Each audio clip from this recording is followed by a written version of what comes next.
ଏଇ 16 ତାରିଖ ଜଳପଲ୍ଲୀରେ ଆମେ ଅଛୁ। ରାସନ ସାମାନ ଆଣିପାରୁନାହିଁ କାଦକଳାରୁ, ବହୁତ ହଇରାଣ ହେଉଛୁ।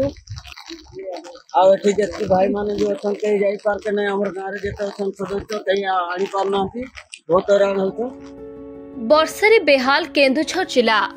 ପ୍ରବଳ ବର୍ଷା ହେବା କାରଣରୁ କେନ୍ଦୁଝରର ସଦର ଓ ବଂଶପାଳ ବ୍ଲକର ଲୋକଙ୍କର ଚିନ୍ତା ବଢ଼ିଯାଇଛି।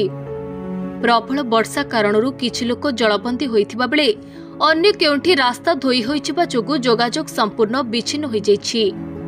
ଏକ ପାହାଡ଼ି ନାଳର ପ୍ରଖର ସ୍ରୋତ କେତେ ବିପର୍ଯ୍ୟୟ ସୃଷ୍ଟି କରିଛି ତାହାର ଦୃଶ୍ୟକୁ ଟିକିଏ ଭଲ କରି ଦେଖନ୍ତୁ।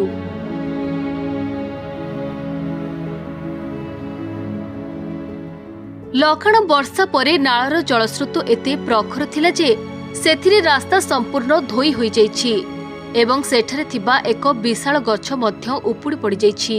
ରାସ୍ତା ମଝିରେ ଥିବା ଅନ୍ୟ ଏକ ଗଛର ମୂଳ ସମ୍ପୂର୍ଣ୍ଣ ଉପୁଡ଼ି ଯାଇ କେବଳ ଚେର ଦେଖାଯାଉଛି। ଏହା ମଧ୍ୟ କେତେବେଳେ ଉପୁଡ଼ିଯିବ ତାହା କହିହେବ ନାହିଁ। ଏ ଦୃଶ୍ୟ ହେଉଛି କେନ୍ଦୁଝର ଜିଲ୍ଲା ସଦର ବ୍ଲକର ପର୍ଜନପୁର ପଞ୍ଚାୟତରୁ ନୂଆଗାଁ ପଞ୍ଚାୟତକୁ ସଂଯୋଗ କରୁଥିବା ରାସ୍ତାର ଦୃଶ୍ୟ।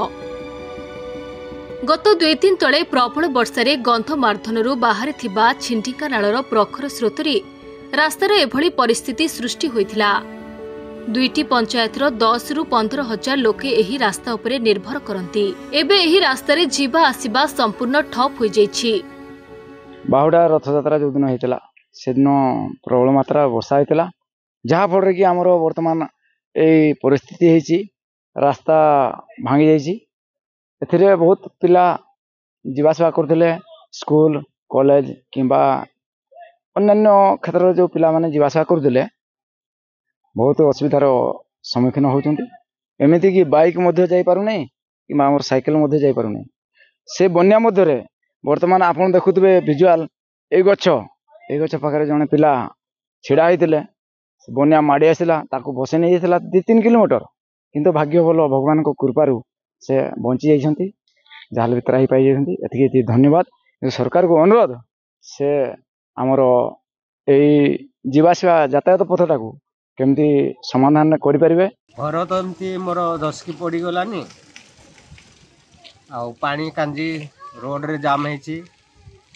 ଯିବା ଆସିବା ପାଇଁ ବହୁତ ହଇରାଣ ହେଉଛୁ, ରୋଷେଇବାସ କରିବା ପାଇଁ ବି ହଇରାଣ ହେଉଛୁ। ଅଳ୍ପ ବର୍ଷାରେ ବି ଆପଣ ଏଠି ସମ୍ଭାଳି ପାରିବେନି, ବହୁତ ଗୁଡ଼ାଏ ପାଣି ଏଠି ହେବ। ଡ୍ରେନ୍ର ବ୍ୟବସ୍ଥା ନାହିଁ, ଯାହାକି ପ୍ରଶାସନର ଆଜି ପର୍ଯ୍ୟନ୍ତ ଦୃଷ୍ଟି ବି ଏଠି ପଡ଼ୁନାହିଁ। ଯେଉଁ ସମୟରେ ଆମେ ଚାହୁଁଛୁ ଟିକେ ପାଣି ଆସିକି ଦେଖ, ପାଣି ଦେଖିକି ଟିକେ ଡ୍ରେନ୍ଟା କରାଅ, ଡ୍ରେନ୍ କରୁନାହାନ୍ତି। ବହୁ କଷ୍ଟରେ ଆମେ ଆଜ୍ଞା ଜୀବନଯାପନ କରୁଛୁ। ଏଠୁ ଆମ ଛୁଆ ସ୍କୁଲ ଚାରିଟାବେଳେ ଯାଇପାରୁନାହାନ୍ତି। ଆମ ଛୁଆ ଆମେ ଯାଇକି ସମନ କିଛି ବଜାରରୁ କିଣିକି ଆଣିପାରୁନୁ। ଯେତେବେଳେ ବର୍ଷା ବନ୍ଧରେ ପୁରା ରହିଯାଉଛୁ, ଜଙ୍ଘେ ଉପରେ ପାଣି ହେଇଯାଉଛି, ଯାହାକି 3 ଫୁଟ ଉପରେ। ସମନ ଟିକେ ଆଣିବାକୁ ଯାଇପାରୁନୁ, ଯେଉଁ ବହୁତ ଅସୁବିଧାରେ ଭୋଗ କରୁଛୁ ଏଠି ଆଜ୍ଞା ରହିକି। ଆଶା କରୁଛୁ ଯଦି ମିଡ଼ିଆଙ୍କ ଦ୍ୱାରା ପ୍ରଶାସନ ଏହା ଦେଖି ଯଦି ଏହାର ସୁଚାରୁ ରୂପେ ନାଳ ଏବଂ ରାସ୍ତାର ଉନ୍ନତିକରଣ କରାଯାଆନ୍ତା, ଆମେ ବହୁତ ଖୁସି ହୁଅନ୍ତୁ।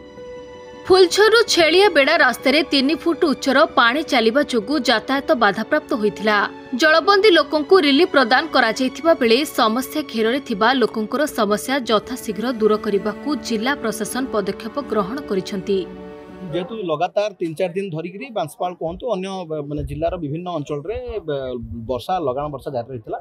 जो कादकला पंचायतर बांसपाल हरडी साई कथा कहले से गोटे जदियो ग्राम को पंचायत पीएमजीएसवाई रोड अच्छी किंतु रास्तार गोटे जगह कलभर्ट बा ब्रिज अभाव था, से कटअप होता फल पानी घेर लोक रहा मैंने बाध्य होते किंतु से खबर पहुँचला से गाँव में राशन सामग्री उपलब्ध पानी जदियो बर्तमान वर्षा कमी पानी कमी तथापि आम आम ब्लॉक स्तरीय अधिकारी समस्त निर्देश दी जाए से गाँव रही बर्तमान भी कौन असुविधा अच्छी से पहुँचिकी से स्थित अनुधान करेंगे और जहाँ लोकर आवश्यकता रही कि असुविधा न हो नितांत जरूरी सहायता उपलब्ध कर से नहीं तत्पर रही सहित भी जिलार जो जो जगह कट अफ ये हबार कौन जलबंदी हबार नजर भी हो जगह मान कि अफसर मैंने सतर्क भाव में पहुँची पारे और लोक पाखे जरूरीकालीन साहाय्य पहुँचाई पारे से तत्पर।